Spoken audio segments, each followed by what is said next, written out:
But I must commend you. I must commend the members of National Assembly and Senate, because you took the courage and passed the bills that today is beginning to solve the problem of health in Kenya. It may not happen instantly, but you, all of you, can now see that there is a possibility that we can sort out the challenge of health and health delivery in Kenya. But because we had to be bold, we had to be bold and make the necessary decisions. Today, we are dealing with the crooked hospitals and health professionals who still want to steal from SHA and to steal from our health provision. And we will go after them and we will deal with them. So, what am I saying? I am saying the following. If we have to change Kenya, my friends, we have a historic opportunity today with this broad-based government, we have a historic opportunity to unleash the full potential of Kenya. We all believe, I do, that Kenya is a very great country, this country of ours. There is absolutely no reason why Kenya is not like Singapore. We have what it takes. Let me repeat. We have what it takes to measure up to the countries in the first world. Yes, we do. Yes, we do.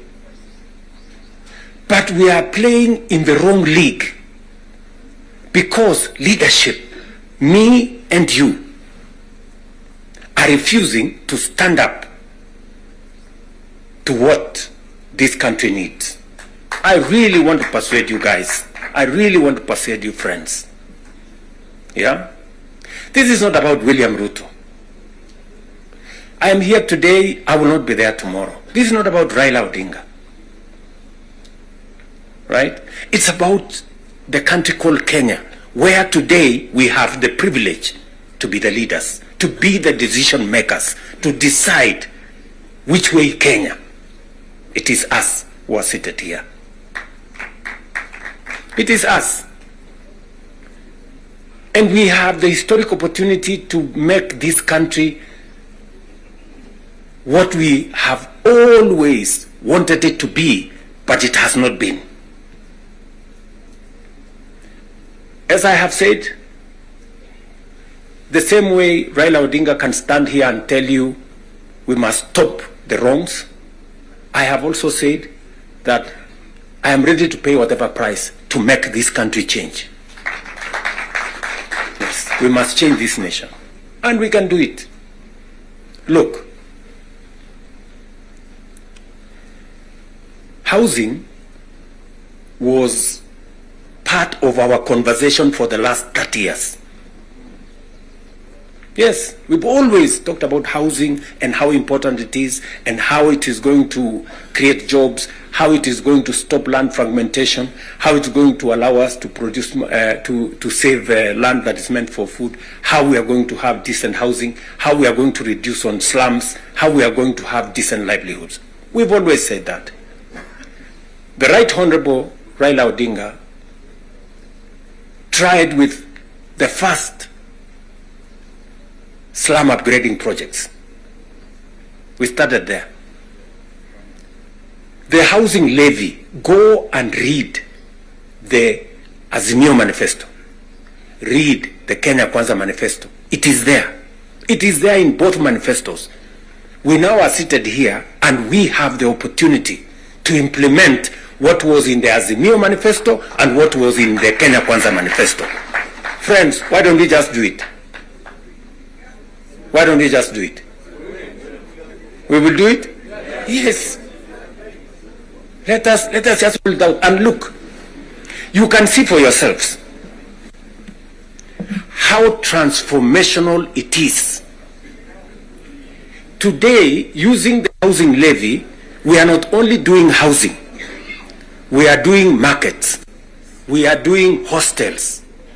And I promise you, what you see in Mukuru, what you see in Kisumu, because I have been there with Baba here, what you see in Eldoret, what you see in Nakuru, what you see in Kiambu here, what you see in almost every part of Kenya, is just housing implemented for 2 years. And you can already see the kind of impact it is having, the number of jobs it is creating, the way it is bringing change in our towns and cities. Friends, if we were to do this for 10 years, if we were to do this for 20 years, and this is a project that has been delayed, we are supposed to have done this 30 years ago. Tell me, if housing was implemented 30 years ago, how Kenya would be looking today? We wouldn't be different from Singapore. We may have started late, but we now have a chance to do it. I want to ask you, I want to request you for us to come together. And we are not coming together so that any one of us can get anything. We are coming together so that we can transform this country. And it is possible in our lifetime to change Kenya. In our lifetime. We now have maybe 320, 350,000 young people working in that space. We could double that to 700 in the next 2-3 months. We could scale up that to 1 million by next year. And we can energize the transformation of our country. That is why we are sitting here. That is why Baba and I have called this PG. Baba has told you we are here for Kenya. I am buttressing what we are saying, what he is saying, by telling you what we can achieve together. What we can do in our agricultural transformation. If it was not for the broad-based, for example, we wouldn't have had the kind of change that is required in our sugar sector. And I want to tell you, watch this space. In just 2 or maximum 3 years, Kenya will be a net exporter of sugar. Just 2 or 3 years. This country, which perennially we have been looking for safeguards from COMESA. Every year we are looking for safeguards from COMESA. We are spending public money to go and pay for sugar, to go and pay for farmers, to go and pay for workers who don't work for government, just because we couldn't bite the bullet and tell the crooks there to get out. Now we have told them to leave. And I want to promise you, I want you to hold me to it. We are going to change the sugar sector. We are going to change the coffee sector. You have already seen what is going on in coffee. There is still a little bit of pushback, but we will deal with it. And on and on and on, and we can transform our whole agricultural sector. Just the little interventions that we have done standing together. You people in Parliament making sure that we are subsidizing production. And I must commend, Parliament has always provided money for us to support the production of the country, either through fertilizer or seeds or other interventions when we have brought it to Parliament. So you're part of the making of the history of our nation. Just imagine we have reduced the imports of maize, for example, by 70%. Reduce the imports of sugar by 70%. And we can make that progress if we are focused on where we want to go. And that is the reason why we have to make the decisions that we have made work. It is the reason why Baba and I have appointed Agnes Zani and her team, so that what brought us together, we don't forget. The 10-point agenda that we have signed is buttresses what is actually in our manifestos. The NADCO report, we all know what it is supposed to achieve. And if we stand together, we can achieve all the legislation that is recommended by the NADCO report. Parliament has what it takes, to do this. For Kenya, we can do it. And I want to persuade this PG to work with us and for all of us to be committed to this exercise. Protecting devolution. There is need for us as a nation to distinguish between governance and devolution. The governor is not devolution. The governor is a person.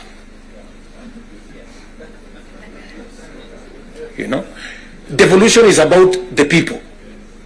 It is not about the governor. And we can deal with the governor without disrupting devolution, if there is need to. But what is sacrosanct, what is constitutional, is that we must get local people, development, to be at a local level as much as is practically possible. I agree with the Right Honorable Raila Odinga, because I was in Parliament when NGCDF was passed. And the principle was right, because there wasn't any meaningful resources getting to the grassroots.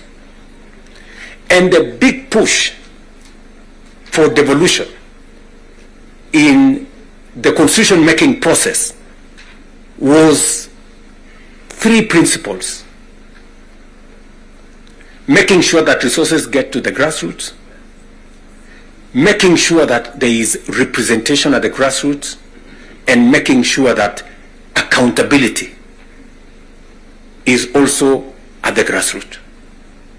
So we need a conversation. There are legitimate concerns on how resources are being spent at the counties. There is. We cannot also run away. There is legitimate concern. Let me ask, for example, the latest Sokohuru in the Senate.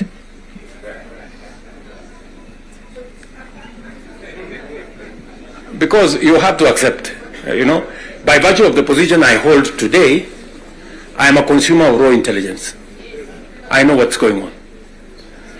Where does somebody find 150 million? Where? Huh?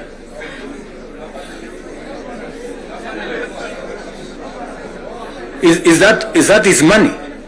That is money that belongs to the county. Yes. Is that correct or not correct? Yes. Let me ask you, members of parliament who are seated here.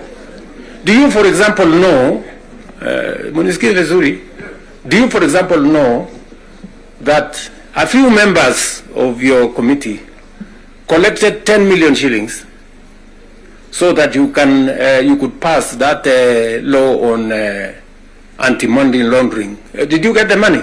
No.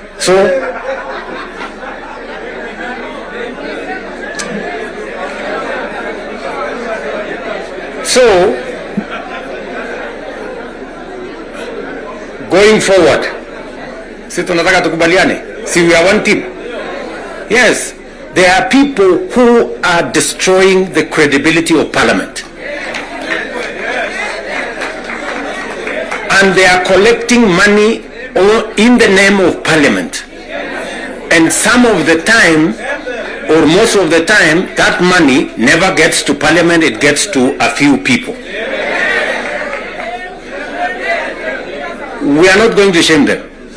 We are going to arrest them. Yes.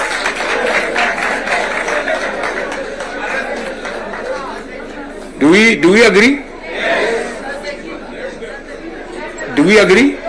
Yes. Whoever is giving and whoever is being given and whoever is doing whatever it is, we sort them out. Because the reality, friends, the reality is that there is a problem. And we all know here, tukitaka tu kusema ukweli, there is a problem. And unless we sort it out, we are going to destroy our nation. We are going to destroy this nation unless we sort it out. And we must be as candid to ourselves here as we are candid in implementing what is transformational for Kenya. Tunaelewana? Now, let me say this. We must make sure that we get resources to the grassroots, but we also must make sure that the resources that get to the grassroots is used for the people, not other ways. And so we must do for the national government as well. In our 10-point agenda, we have discussed about the young people of our nation and how we need to protect their livelihoods. I want to ask the leadership seated here today, members, I want to persuade you. We have a robust program. We have, I think, close to 8 or 9 different programs targeting our young people. And how we can meaningfully engage them in employment and other interventions that benefit the young people of our nation. I will say this. We spend close to 650 billion shillings every year in education, making sure that our young people go through primary school, ECD, primary school, junior school, secondary school, TVETs, and universities. We must equally have clarity in how these 650 billion shillings we spend every year, at the end of the day, how do we recover that money? By making sure that our young people become a resource for the development of our nation instead of being a problem to our nation. We must do that. And there are 6-7 interventions that have gone through Parliament. Housing is one of them. Export of labor is another one. Digital jobs, and every member of Parliament here, especially of the National Assembly, you have resources to do ICT hubs. I remember discussing with Sirma there, chairman of NGCDF. I remember discussing with Kiarie, the chairman of ICT. And if there are any issues that concern, sometimes maybe we have a problem with resources, Mbadi is here. He knows that if there are resources that needs to be made available, is for us to provide interventions for young people to get an opportunity to work.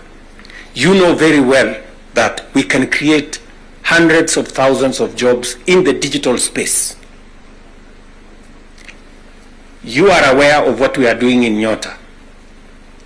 You are aware of what we are doing in KJet. And if you don't, we should be able to explain to you so that you become part of the people, because you speak to hundreds of thousands of people every weekend, every day, as you go about your responsibilities, how they can tap into these opportunities and create livelihoods for the young people of our country, so that they too can make a contribution towards making Kenya what we all want it to be. And I can continue, and I can continue on all the other aspects that we have worked on. We agreed that we must have a conversation on national debt, because it has the potential to threaten our development. It is the reason why my good friend Mbadi and I have been in many different places, and we have done the most that we could to contain the issue of debt. We have gone out of our way to look for alternative sources of funding so that we don't always go to borrow. We have gone the route of securitization. We've gone the route of private-public partnerships. You know very well that we will be starting the construction of the road all the way to Mau Summit from here, Ironi. We are not going to be spending any debt money from government. The road is going to be built on private-public partnership. You know very well that we are going to begin the railway going all the way from Naivasha to Kisumu all the way to Malaba. We are not going to be spending money from debt like we did with the first section of the railway.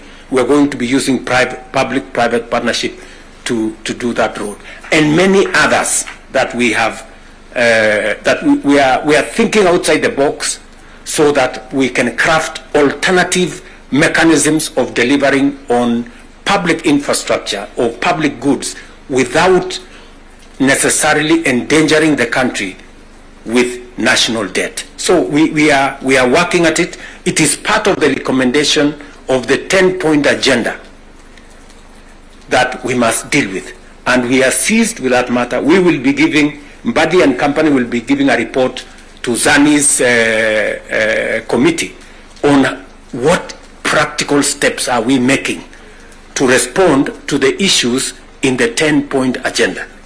What are we doing about the young people? We will be able to tell Zani and the PG should be there to monitor what we are doing, so that we not only do it for us, but we also do it for the people that we represent. And finally, because I do not want to belabor the point, I said we have a historic opportunity. It is not always that protagonists come together to look at the greater interests of the country. But God has given us this opportunity. And I must commend Baba here, because very few leaders have the courage and the mettle to withstand criticism and stand for the nation. Very few people. Very few people. Many people look for what is convenient, what is popular, even if it is wrong, and they want to pander to it. But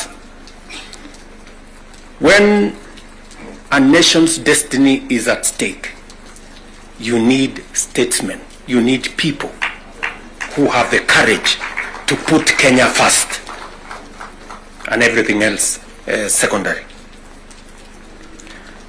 So, what am I saying in conclusion? I am saying Zani and team have a job to do. They will be briefing Right Honorable Raila Odinga and myself on what needs to be done. We will be able then to guide what will be happening, what the executive need to do, what the legislature, the role the legislature need to play, and the role others may need to play. And as we do that, we will need another opportunity to be granular. Today was the first occasion for us to deal with this. But down the road, we need to bring the members of the executive, at least the ministers, to come so that we can have a meeting of minds between the executive and the legislature on matters that are of national importance. Further down the road, we may need that engagement. Maybe not in a sitting like this. Maybe we can organize a retreat for 2 or 3 days so that the questions I see members of parliament asking on some of the programs, we can fully understand the import of the programs we are running, what they are meant to achieve, the transformation that is supposed to happen, and how we position ourselves to make sure that we provide the push necessary for that transformation to happen. Again, focusing on the greater picture, the bigger picture of our nation. So, ladies and gentlemen, I want to say thank you very much for coming for this session. I know we will listen to you by way of feedback on some of the things that you want us to respond to. We are here because we are one team and we want to succeed together. And we want to make sure that none of us is left behind. Are we together? So, mimi nimesema asante sana. If there are any questions directed to me, I will be willing and ready to answer. If there are some directed to any one of us here, we will be able to answer.